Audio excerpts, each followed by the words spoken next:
제가 맨날 당하던 같은 경우에는 이런 재생의 방벽이 나오면 100% 하락이었어요. 자, 근데 지금 티익스프레스 타듯이 가격이 미친듯이 요동을 치네요. 뭐지? 세력이 지금 올리려고 마음 먹은 건가? 좀 이상한데? 지금 매수가 되고 있긴 한데 잘 보세요. 여기 보면 여기 호가창을 보시면 이 재생의 방벽처럼 이렇게 지금 방금 보셨어요? 방금 지금 잘 보셨어요? 호가창? 재생의 방벽처럼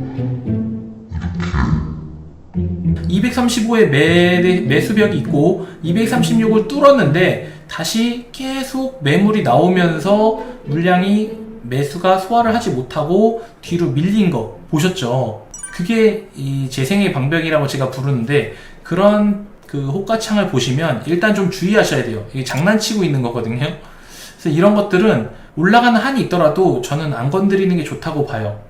이 체결량을 우리가 잽싸게 다 볼 수는 없지만 지금 여기서 계속 물량이 조금씩 쌓이잖아요. 이렇게 되는 거예요. 이거 제가 설명을 드릴게요.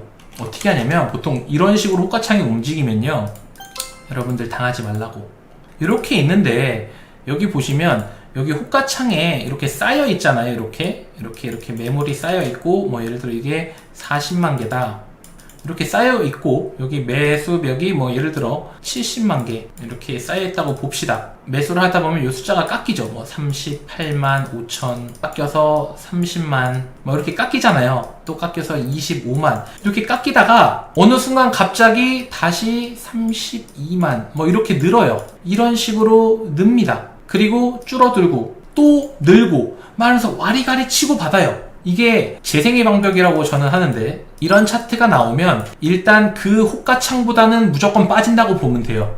예를 들어 지금 236에서 그런 일이 있었는데, 236에서 그 가격보다 뒤로 살짝 롤백 됐었죠. 233까지 살짝 뒤로 빠졌다가 다시 지금 오른 건데, 어쨌든 그런 차트 패턴을 보이면 그때 당시에는 사는 게 아니에요.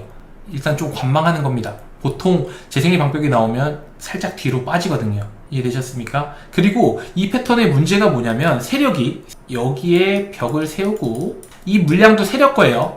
이것도 세력이고, 둘 다 세력이죠. 둘 다 세력인데 내가 내 돈으로 여기 있는 걸 사요. 매수. 근데 살 때 다 사는 게 아니고 조금만 삽니다. 뭐 예를 들어 10,000개, 5,000개 이런 식으로 사요. 그러면서 여기가 점점 깎이는 것처럼 보이게 하다가, 그러면 개미들이 솔깃해서 매수를 하죠. 그럼 자기 물량을 개미한테 넘깁니다. 그죠? 개미는 그러면서 236원에 산 거예요. 그죠? 그리고 여기에 던지는 친구들도 있겠죠. 여기서 사서 안 올라갈 것 같아서 일로 던지는 친구들도 있을 거 아니에요. 그거 받아서 여기 또 올려요. 그런 식으로 해서 계속 거래가 발생하는 것처럼 보이다가 자기 물량을 다 떠넘기고 그냥 빼는 경우도 있고, 아니면 물량을 매집하는 단계면 매집하는 척 하다가 밀어 올리는 경우도 있고, 두 가지가 있어요. 되셨죠? 근데 그게 어떤 식으로 흐를지는 그 누구도 몰라요. 오를 수도 있고 내릴 수도 있는데, 제가 맨날 당하던 메디블록 같은 경우에는 이런 재생의 방벽이 나오면 100% 하락이었어요. 메디블록도 원래 100원, 200원에서 많이 놀았잖아요. 이 재생의 방벽 패턴이 딱 나오면 메디블록은 얼마나 심했냐면, 호가창을 한 3, 4개를 빼버려요. 순식간에. 뭐 예를 들어 지금 메디블록이다, 이게 하나, 둘, 셋, 4개 이렇게 날려버립니다. 매수벽을. 그러면 갑자기 231원이 되는 거야. 나 지금 여기서 놀고 있었는데. 그럼 어떻게 돼요? 순식간에 2% 손실, 1.5% 손실 막 이렇게 되는 거죠. 그래서 이런 재생의 방벽 패턴이 나오면 그냥 안 하시는 게 나아요.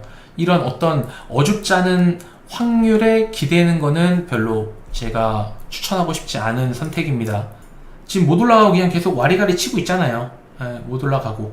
이해되셨죠? 사실 세력이라는 게 허상 아닌가요? 왜 허상이에요? 세력 있어요. 여러분들 세력이 없다라고 생각하지 마세요. 그럼 이 유동성은 누가 공급해요? 유동성 공급자가 있어야 이 코인이 돌아가는 거지. 유동성 공급자, 우리가 LP라고 부르는 유동성 공급자가 없으면 업비트 거래에 멈춰 있겠죠. 이 봇들을 돌리는 주체들이 분명히 있다니까요. 그걸 우리는 유동성 공급자라고 부르잖아요. 분명히 있습니다. 그리고 심지어 뉴스에도 나와요. 여기 보시면 업비트 마켓메이커 하면 코인 조종, 마켓메이커 존재했다, 일부 거래소도 연류, JTBC 뉴스룸에도 나온 적이 있습니다. 여러분, 마켓메이커가 없을 수가 없어요. 이해되셨죠? 그래서 그 호가창 같은 경우에 아까 그런 패턴이 나오면 일단 여러분들이 안 사시는 게 중요해요. 제가 말하는 재생의 패턴, 재생의 방벽 같은 그런 헛가창 패턴이 나오면 안 하시는 게 훨씬 유리합니다. 하나 피할 수 있는 걸 제가 알려드렸죠.